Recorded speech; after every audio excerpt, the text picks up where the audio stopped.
Efrekia FM au cœur de l'événement. Efrekia FM aux couleurs de l'Afrique. Efrekia FM au Sila 2023. Nous avons le plaisir aujourd'hui de recevoir un invité de marque, Monsieur Maounion Kakpo, homme politique, chercheur, politologue et écrivain béninois. Bonjour Monsieur Kakpo. Bonjour Monsieur. Alors je crois que c'est la première fois que vous venez en Algérie. Oui, c'est ma première visite en Algérie.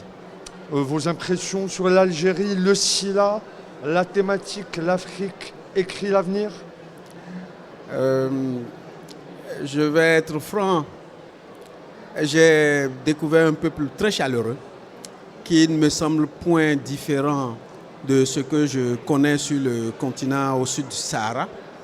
J'ai compris davantage que, en réalité, c'est la même Afrique. Lorsque le slogan de cette 26e édition du Salon international du livre d'Alger a pour slogan Africa Writes Future, l'Afrique écrit l'avenir, je crois que cette Afrique-là, dont parle l'Algérie, est la même Afrique que nous avons sur le continent.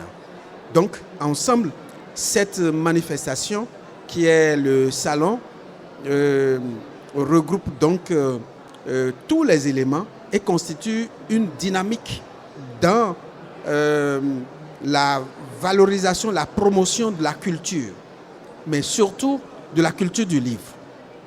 Cette manifestation qui est le salon, organisée chaque année, est une forme d'audace du gouvernement algérien, parce que vous avez vu comment c'est immense et comment est cette organisation-ci. Et si chaque année, le gouvernement met autant de ressources pour pouvoir organiser un tel salon qui n'a rien à envier à ce qui se passe ailleurs, à ce qui se passe sur les autres continents, à ce qui se passe dans les pays dits grands développés, vous comprenez que c'est l'élément fondamental pour promouvoir la culture et pour promouvoir le savoir. Le livre est un vecteur fondamental de la connaissance et du savoir. Vous le dites si bien, cet événement est très important pour l'Algérie, sur le plan national, mais aussi continental, pour promouvoir ce livre, cette littérature africaine qui a toute sa place par rapport à ce que vous voyez dans les allées, tout ce monde. Le livre a toujours sa place au sein de la culture moderne, au vu de l'accélération technologique.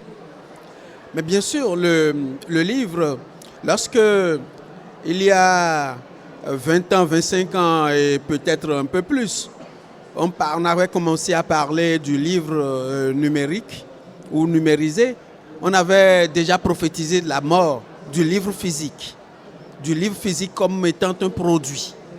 Mais regardez aujourd'hui, regardez le nombre d'exemplaires édités dans le monde entier aujourd'hui.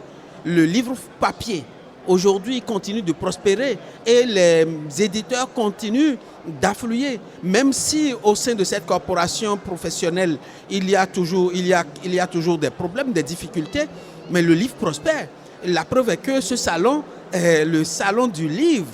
Et nous avons des éditeurs de plusieurs continents qui sont présents, des éditeurs de plusieurs langues qui sont présents ici, et le livre circule. Donc, le livre numérique, certes, permet d'appuyer le livre physique, parce que étant d'accès beaucoup plus facile, d'accès beaucoup plus rapide, parce que les jeunes aujourd'hui disposent d'iPhone, d'Android et peuvent recevoir très rapidement le livre numérisé, mais ce n'est pas du tout la même approche avec le livre physique. Parce que un lecteur professionnel, lorsqu'il prend un livre, d'abord lorsqu'il voit le livre, il a envie de le lire, parce que le livre physique donne envie de le lire, surtout lorsque le livre est beau. Lorsque le livre est beau, on a envie de le toucher, on a envie de l'ouvrir tout de suite. Et il s'établit une sorte de connexion entre le livre physique et le lecteur professionnel. Il peut donc l'acheter. Et il y a des livres que l'on achète, pas forcément pour le lire, mais pour pouvoir le garder là. Et on le regarde comme un objet d'art. Le livre physique est un objet d'art. C'est pour cela qu'aujourd'hui, les éditeurs mettent un point d'honneur à rendre le livre très beau, non seulement au niveau de la couverture, mais aussi au niveau de la mise en page qui est faite à l'intérieur et au niveau du choix du papier pour pouvoir fabriquer le livre.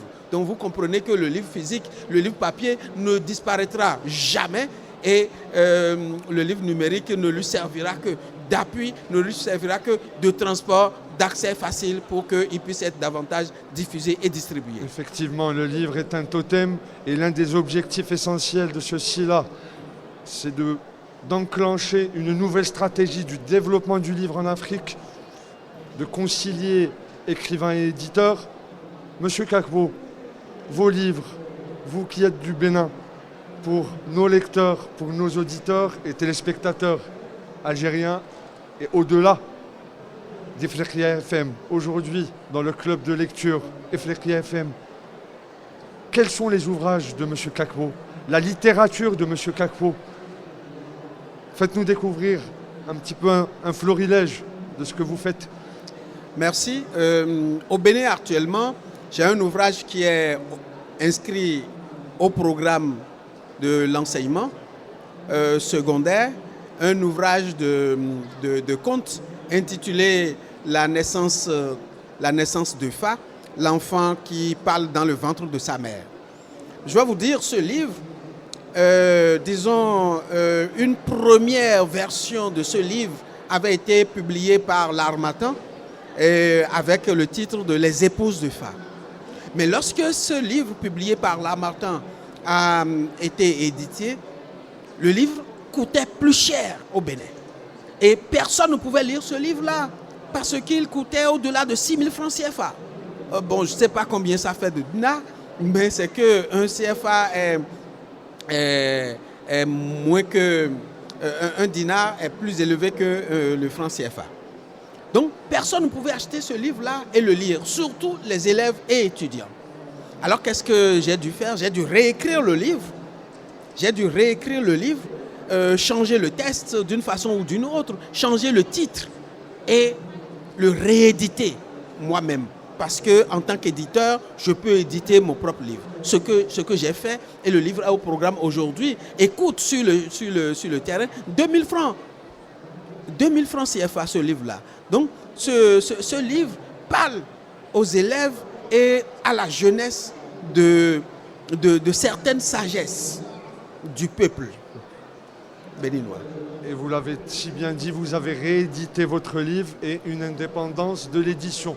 Merci beaucoup, Monsieur Kakbo. Merci d'avoir honoré notre invitation. Merci, chers auditeurs. C'était le club de lecture en direct du SILA. Merci.